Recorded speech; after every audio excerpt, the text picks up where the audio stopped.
Let's talk about AIs in Starfield. This is a follow up to my AIs in Bethesda's games. Now, just to get the point across here, right? You wouldn't want every AI or every NPC in the game to be intelligent.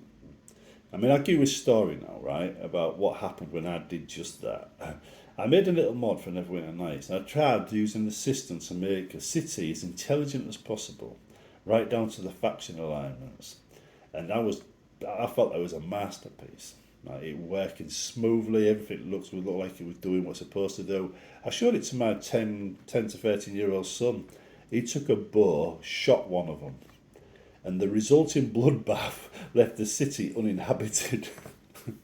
He did nothing, just fired one arrow, and it created a cascade effect that just created a bloodbath. So you wouldn't want every NPC in a city to be intelligent. In fact, I discourage it strongly.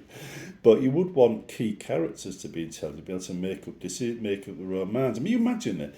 Key plot characters can look at the player, and instead of following a script, they can decide based on what their own alignments are whether they like this player or not.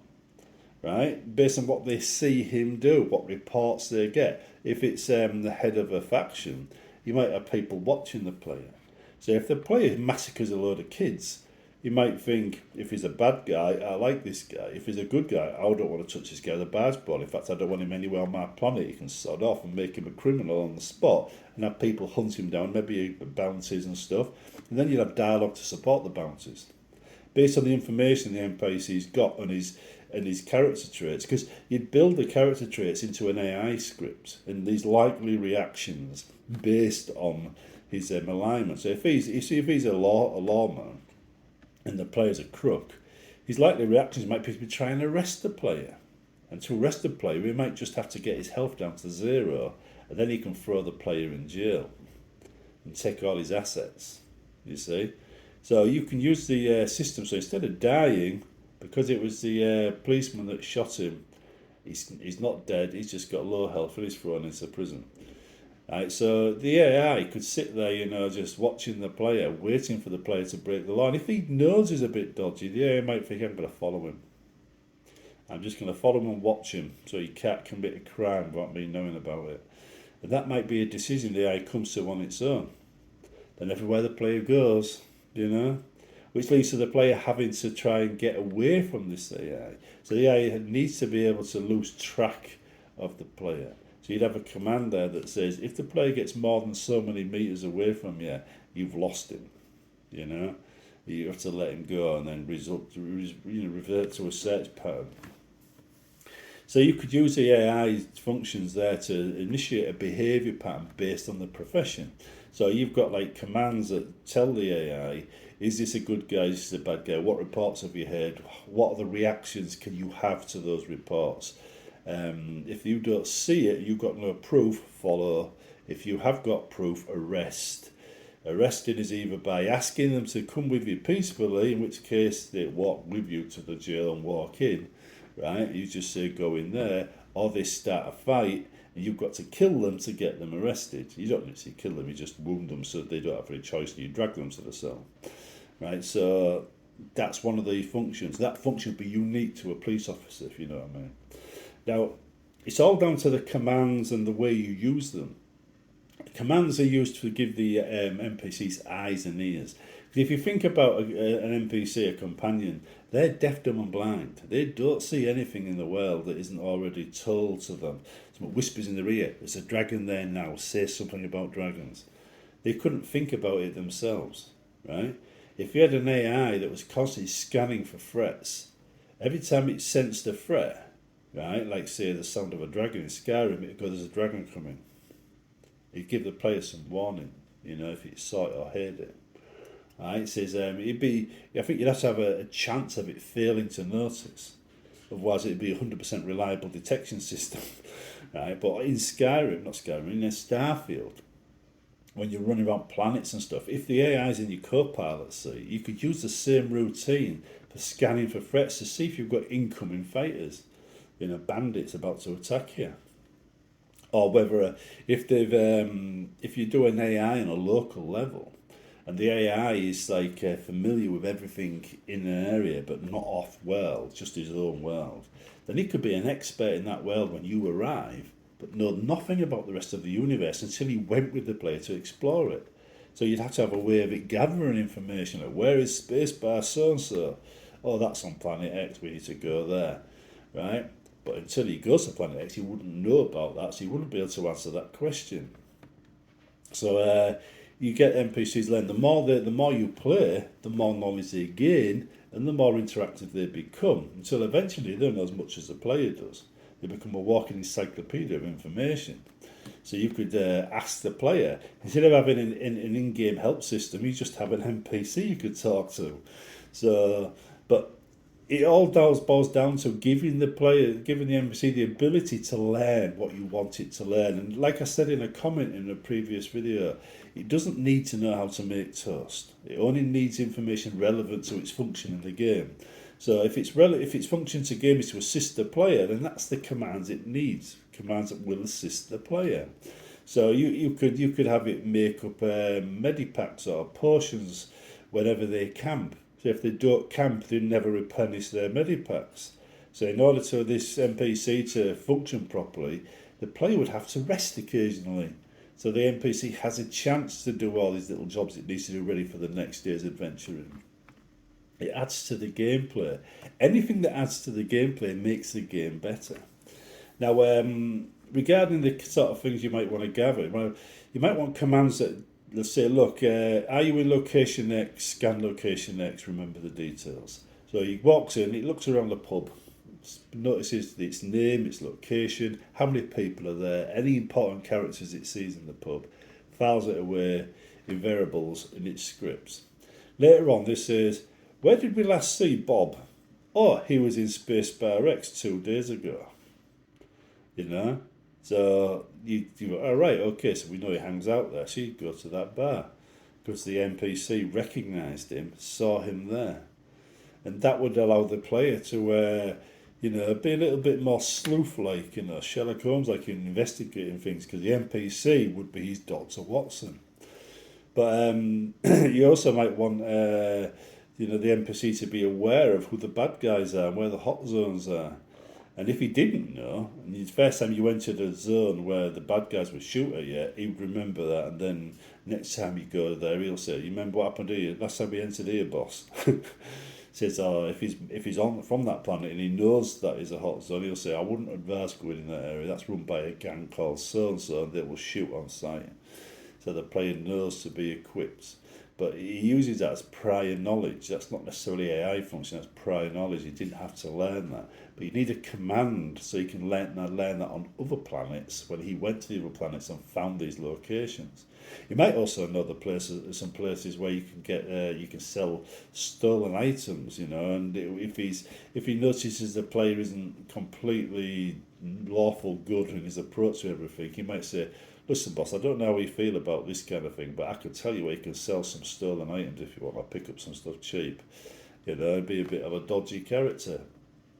Likewise, important NPCs in the game might be given the ability to, decide for themselves based on what their own workers and faction members have seen the player do. Like if one of the local warlords has seen the player gun down a load of kids and he's a bit of an evil character, you might feel more aligned to the player and more likely to help him and to do things for him or even to give him missions. Whereas if he was that police officer, who doesn't like that kind of thing, he might be inclined to shoot him in the head. So it's important to give the AI the ability to learn. And I think having the AI, not automatically know things is the key to a good game. Because if you've got the main character of a faction has to learn things the same way the player does, by having somebody see the player do it, then the player can be stealthy all the way through the game and keep his actions completely secret. And he can remain neutral or even in good favour with every faction because he's just been careful. But that's just my thoughts on the matter. There's plenty of things that AIs do, like I said, like making potions and medipacks and stuff like that, repairing weapons, giving directions, scouting places, go and fetch a ship and bring it to location X, right? You just have to know A, how to fly a ship, B, where location X is. The commands themselves have to be fairly high level. They can't be low level commands. It has to be fairly intelligent commands. So you say to the player, I'm not play the NPC, you go to location X, get the ship and bring it here in 2 hours. Then the command itself would handle the moving of the ship. All the NPC has to do is walk to the ship first. You wouldn't want the literally to script every action, because that'd lead to errors, that'd lead to crashing, and you reduce the chances of error by making the command to do all the work. But generally speaking, though, the amount of things you could do with an AI, where an AI intelligence, you give it a slight random chance of not doing it or doing the exact opposite, depending on what mood it's in that day. In fact, you could give an AI a mood swing based on, like, says a player just killed half of his men, put him in a bad mood, make him less likely to agree to anything the player does that day, right? And after a couple of weeks, he might forget about it and be all right. So it's the player stolen from him, bad mood. It's the player done him a favour, good mood, right? But only for a short period of time. He'll only remember it, for the first couple of days, and after that, it's just nothing. So, but the first couple of days, he's on a high, and the players can't do no wrong. After a week, he's just a friend. So you could have a little AI mood in there as well. And even if you just added that to the game, where the AI is impressed by the player for a short period of time, and that's the time when you'd have to ask, then when you're doing favours, for AIs in order to get a quest, you'd have to get the quest straight away. Otherwise, you'd have to do another favour for him. So, anyhow, there are plenty of opportunities of improving things. It doesn't have to be complicated or deep, but it does have to include commands where the information can be gathered from the outside world. Because that's how you give a dumb AI something it can use. I said dumb AI, and we'll talk about an NPC, aren't we? There's no AI involved. But anyhow, being able to think is a simple question of giving the AI choices, adding a random chance. The random chance can be big or small. Like, the more it knows, the less chance of error. The least it knows, the higher chance of error.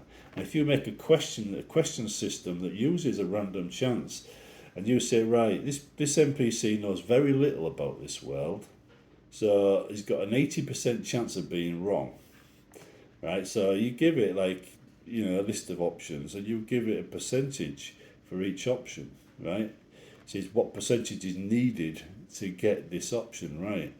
And for somebody who doesn't know the world, 80%, 20% might be what he needs to get the correct answer, right? So, and then you give another option when he does know the world, where it might be 80% chance of him getting the correct answer, and you just tell it to use whichever list is available based on its knowledge of the world.